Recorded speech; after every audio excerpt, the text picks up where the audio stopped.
Master minds commerce చదవాలనుకునే 10th inter విద్యార్థుల తొలి ఎంపిక. ఉత్తరప్రదేశ్ రాష్ట్రం హత్రాస్ జిల్లాలో చోటు చేసుకున్న ఒక హై వోల్టేజ్ డ్రామా స్థానికులను ఉలిక్కిపడేలా చేసింది.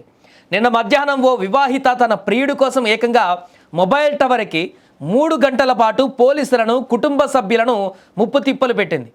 మండే ఎండలో సెల్ ఫోన్ టవర్ ఎక్కి బెదిరింపులకు పాల్పడడంతో అక్కడ స్థానికులందరూ కూడా ఒక్కసారిగా భయపడిపోయారు. హత్రాస్ జంక్షన్ పోలీస్ స్టేషన్ పరిధిలోని బర్మానా గ్రామానికి చెందిన యశ్పాల్ భార్య పూజ నిన్న మధ్యాహ్నం తన అత్తగారింటి నుంచి అకస్మాత్తుగా బయలుదేరింది. నేరుగా లుట్సాన్ రోడ్డుకు చేరుకున్న ఆమె అక్కడ ఉన్న ఒక మొబైల్ టవర్ను వేగంగా ఎక్కి టవర్పై కూర్చుంది. ఇక అంతా ఎత్తులో మహిళను చూసినటువంటి స్థానికులు ఒక్కసారిగా షాక్ గురయ్యారు.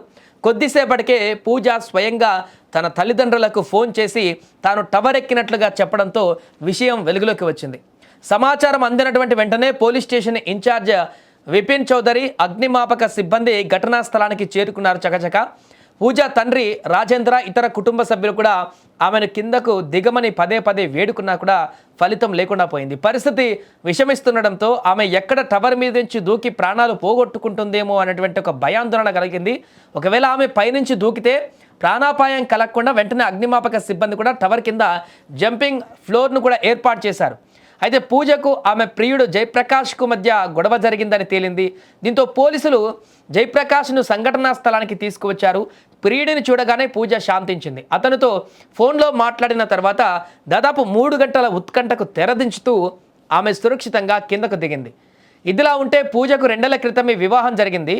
అయితే జయప్రకాష్తో ఆమెకు చాలా కాలంగా ప్రేమలో ఉన్నట్టుగా తెలుస్తుంది ఆయనతోటి. ఇదే తనకు ఇష్టం లేని పెళ్లి చేశారని, భర్తతో ఉండలేనంటూ పూజ ఇప్పుడు చెబుతుంది. ప్రస్తుతానికి పూజను సురక్షితంగా రక్షించిన పోలీసులు ఆమె ప్రియుడితో పాటు పూజ తల్లిదండ్రులను విచారిస్తున్నారు. ప్రస్తుతం ఈ ఘటన ఆ ప్రాంతంలో చర్చనీయాంశంగా మారింది.